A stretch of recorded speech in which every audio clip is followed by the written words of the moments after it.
Assalamualaikum warahmatullahi wabarakatuh. Sahabat-sahabat semua, kita di sini ingin mengajak merenungkan sesuatu yang sering dianggap sederhana, tapi sebenarnya sangat mendalam, yaitu istilah ngaji. Istilah ngaji. Kalau kita dengar kata ngaji, mungkin pikiran kita langsung ke pesantren, santri, kitab kuning, itu dan lain sebagainya. Tapi ngaji itu bukan hanya rutinitas. Ngaji itu ruh. Secara singkat dulu, ngaji itu ruh, dan ini seringkali disampaikan oleh Gus Kausar, seorang kiai muda yang banyak memberi inspirasi. Ngaji itu ibarat oksigen untuk pesantren. Kalau oksigen berhenti, tubuh tidak bisa hidup. Begitu juga pesantren. Kalau ngaji mati, pesantren tinggal nama. Mungkin sebelum kita jauh-jauh untuk membahas tentang ngaji, sebelumnya di-subscribe dulu channel YouTube ini, channel baru ini, di like, kemudian di share. Ngaji berasal dari kata aji, yang berarti sesuatu yang mulia. Maka orang yang ngaji itu sedang memuliakan dirinya dengan ilmu. Ya, orang yang ngaji sedang memuliakan dirinya dengan ilmu.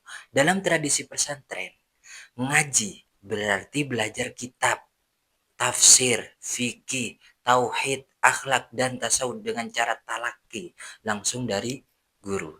Anak MI mungkin mengaji Iqra di TPQ, santri pesantren mengaji Fathul Qorib untuk fikih dasar, kiai besar mengaji Ihya Ulumuddin atau Hikam. Lah, semua level itu disebut ngaji, meski kitab dan kedalaman ilmunya berbeda. Ngaji itu seperti makan. Anak kecil makan bubur, orang dewasa makan nasi, ulama makan lauk yang lebih berat, tapi semuanya tetap makan sesuai tingkatannya.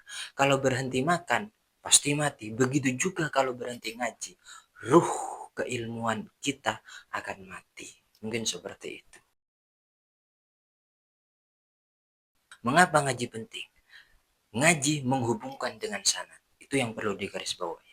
Kalau belajar lewat buku atau Google, kita hanya dapat teks, tapi ngaji menghubungkan kita dengan sanad ulama. Menghubungkan kita dengan sanad guru, dari guru ke guru sampai ke Rasulullah. Nah, contoh, kalau kita baca Al-Fatihah, kita tahu artinya. Tapi kalau kita ngaji tafsir, kita tahu kenapa basmalah dibaca seperti ini. Kadang dihitung ayat, kadang tidak. Itu tidak bisa dipahami hanya dengan membaca sendiri. Tapi harus ada guru yang menyambungkan pengetahuan.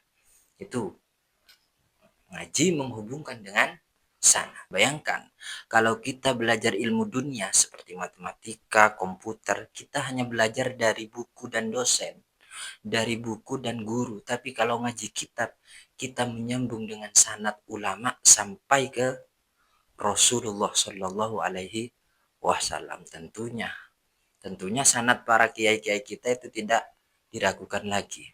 Ngaji membangun adab. Kemudian ngaji membangun adab. Ngaji itu bukan sekedar hafal hukum.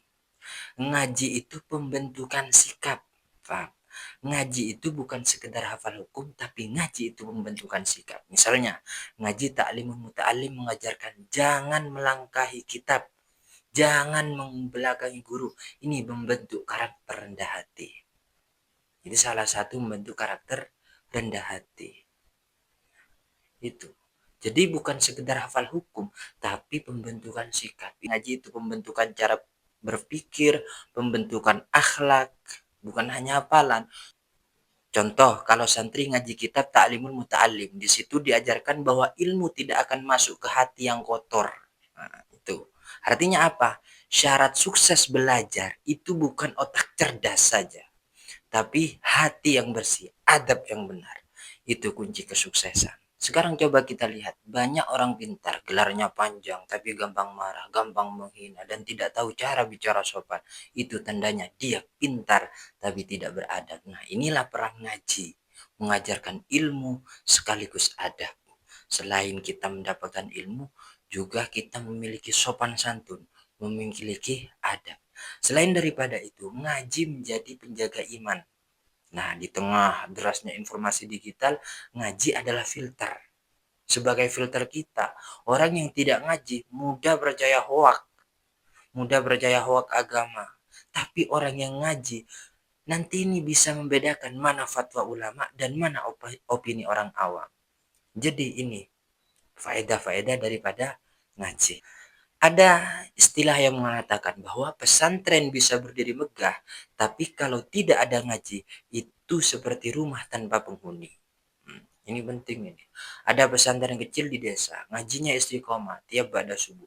Dari situ kadang lahir kiai-kiai besar. Ada lembaga besar, tapi tidak ada ngaji kitab, hanya ada pelajaran formal mungkin. Akhirnya pesantrennya lebih mirip sekolah biasa, hilang ruhnya itu.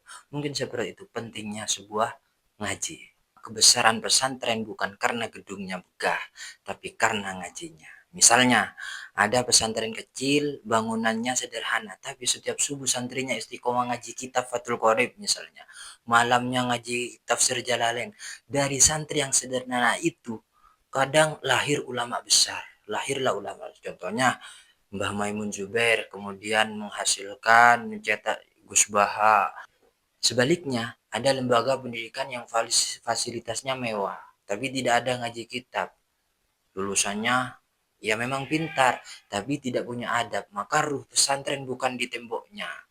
Itu bukan di temboknya, tapi ruh pesantren yang sebenarnya itu di ngajinya. Ngaji itu ada sesuatu yang penting, yaitu bahasa yang membumi.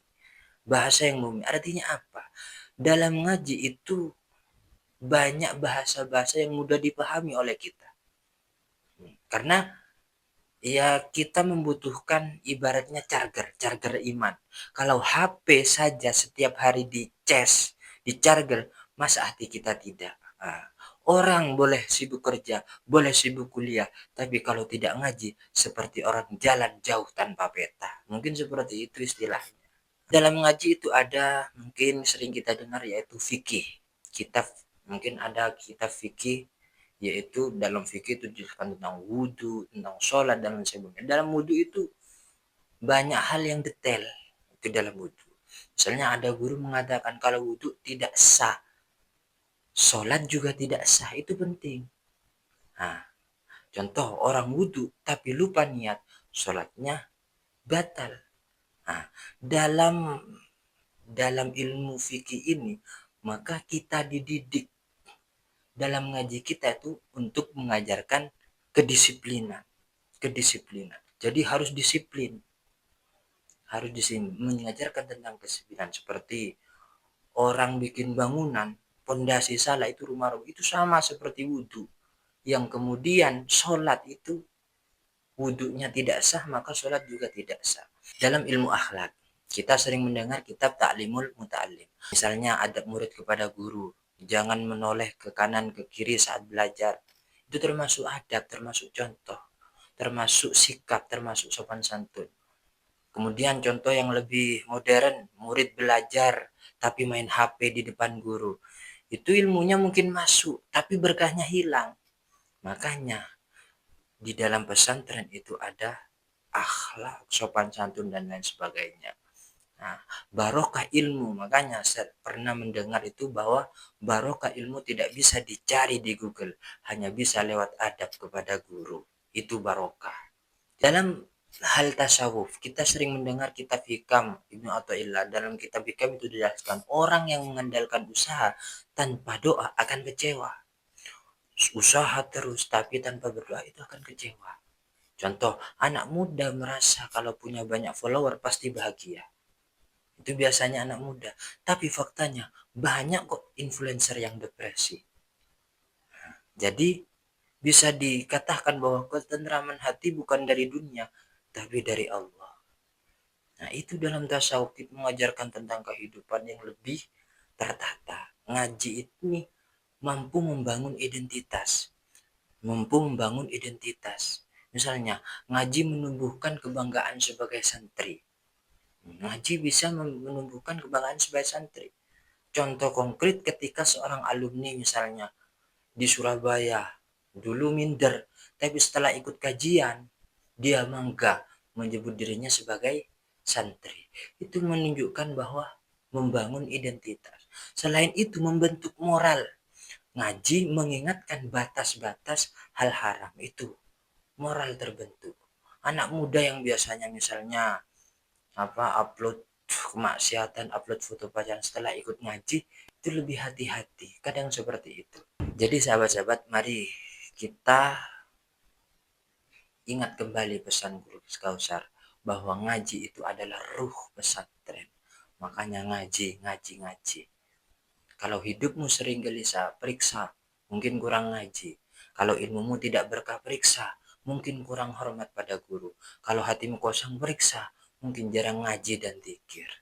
Mari kita hidupkan kembali tradisi ngaji, tidak hanya di pesantren, tapi juga di rumah, kampus, sekolah, bahkan lewat channel ini mungkin ya. Semoga manfaat, semoga Allah menjaga langkah kita semua. Wallahul muwaffiq. Wassalamualaikum warahmatullahi wabarakatuh.